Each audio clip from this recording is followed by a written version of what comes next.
புதுக்கோட்டை மாவட்டம் பொன் அமராவதியில் அரசு வீடு வழங்கும் திட்டத்தில் புதிய வீடு பெற முதியவரிடம் லஞ்சம் கேட்டதாக புகார் எழுந்துள்ளது. பெரியார் நகர் பகுதியைச் சேர்ந்த வயது முதிர்ந்த கந்தசாமி மாரியம்மாள் தம்பதி தமிழக அரசு வீடு வழங்கும் திட்டத்தில் புதிய வீடு பெற விண்ணப்பித்த நிலையில் பொன் அமராவதி கிராம நிர்வாக அலுவலர் 4 எல்லை சான்றிதழ் வழங்க 3000 லஞ்சம் கேட்டதாக கூறப்படுகிறது.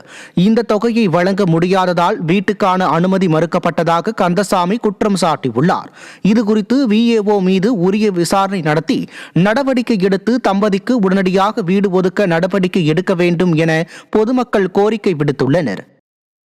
அதுக்கு முன்னாடி கிளா இருக்கிற 2 ட்ரிப்பு வீட்டுக்கு வந்து நீங்கள் வாங்கி கொடுக்கணும் வேவட்டை வந்து 4 மால் வாங்கி கொடுக்கல அப்படின்னு சொன்னால் காலதாமதம் ஆயிடுச்சுன்னா சொன்னால் நாங்கள் வேறு ஒருத்தருக்கு மாற்றி விட்ருவோம் அப்படின்னு சொல்லி அவங்க சொல்லிட்டு போனாங்க. அதையும் நாங்கள் இப்போ நம்ம போய் இன்னும் கேட்டாலும் அந்த காசு தான் கேட்பாங்க, நமக்கு கொடுக்க முடியாது. கொடுத்தா கொடுக்குறாங்க, கொடுக்காட்டி போயிட்டு போகிறாங்க. அப்படிங்கிற மாதிரிலாம் நாங்கள் பேசாமல் இருக்கோம் சார்.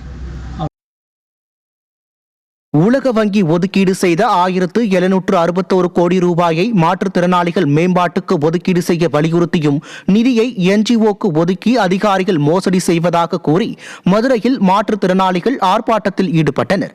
முதலமைச்சரின் கட்டுப்பாட்டில் உள்ள மாற்றுத்திறனாளிகள் துறையில் நிதி மோசடி நடைபெறுவதாகவும் இது அரசு அதிகாரிகள் ஆட்சியாக மாறியுள்ளது எனவும் குற்றம் சாட்டினார். மாற்றுத்திறனாளிகள் வாழ்வாதாரத்திற்காக உலக வங்கி ஒதுக்கீடு செய்த நிதியை வீணாக்குகிறார்கள் என்றும் விடிய அரசு நடவடிக்கை எடுக்க வேண்டும், இல்லையெனில் மாநிலம் முழுவதும் போராட்டம் நடத்தப்படும் என்றும் தெரிவித்தனர்.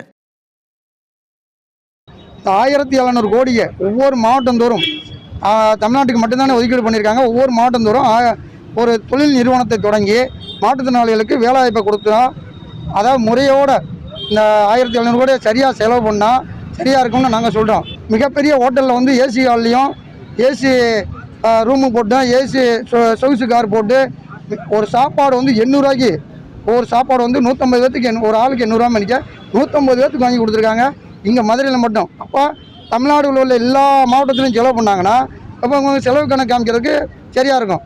அதுப்போ பிற நிறுவனம் ஏற்கனவே எங்களை சொல்லி கோடிக்கணக்கில் சம்பாதிச்ச நிறுவனத்திட்டு தான் இதை வந்து கொடுக்குறாங்க. அரசே ஏற்று நடத்தலை, இதை வந்து அரசே ஏற்று நடத்தாமல் பிற நிறுவனத்திட்ட கொடுத்து கொள்ளையடிக்க விட்றாங்க. இதை தான் நாங்கள் வன்மையாக கண்டிக்கிறோம். இதை மாண்புமிகு தமிழக முதல்வர் நடவடிக்கை எடுப்பார் நாங்கள் நம்புகிறோம்.